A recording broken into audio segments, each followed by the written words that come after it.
Estariam os municípios de alguma maneira doentes? Que doença é essa?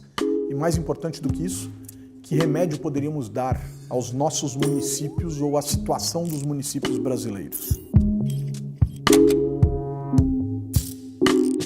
Aí quando você fala, bom, os municípios têm 14% ou 17% do bolo, mas como é que esse dinheiro se distribui? Temos um problema que é estrutural, mas dentro deste problema estrutural a gente tem que observar caso a caso. Os documentos exigidos já são produzidos obrigatoriamente.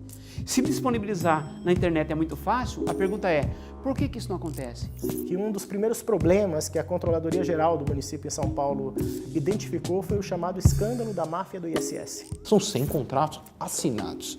Então já existe um acúmulo. Apenas como referência, no Reino Unido, que é considerado o berço das PPPs, tem pouco mais de 700 projetos. É interessante porque o servidor público, quando sai do governo, ele é um cidadão. Ele usa todas essas ferramentas com a maior tranquilidade. Usa o WhatsApp, usa tudo isso. Agora, por que dentro do governo eu não faço isso, eu não uso isso? Se o governo não consegue dar essa resposta, a gente começa a ter uma crise de representatividade. A maneira que sempre se faz isso é não escapando do carrocentrismo. O planejamento se dá pela vontade política, né? Porque grande parte do que você prevê no planejamento não dará resultado na sua gestão. O sistema público de saúde brasileiro fez uma aposta constitucional, né, de ser um sistema universal de direito à saúde. A grande questão é que ele é um sistema em permanente disputa, né? Uma disputa muito forte de saúde como mercadoria.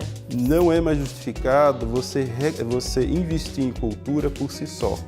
É como se a cultura estivesse sempre tendo que socorrer outra área. Não há política local possível no século XXI que não leve em consideração a sustentabilidade como eixo central de todas as políticas públicas. O debate sobre segurança pública no Brasil hoje, ele está extremamente amarrado à questão policial. A questão do acesso hoje para os municípios brasileiros não é mais o grande desafio, ainda que seja importante sim fechar esse capítulo um tanto quanto vergonhoso da história brasileira enquanto educação, universalização da educação. Esse paradigma é do século XX, da especialização técnica burocrática, ele já ficou para trás. Um dos principais temas hoje em recursos humanos no setor público brasileiro, diante da crise econômica e financeira, é o replanejamento da força de trabalho.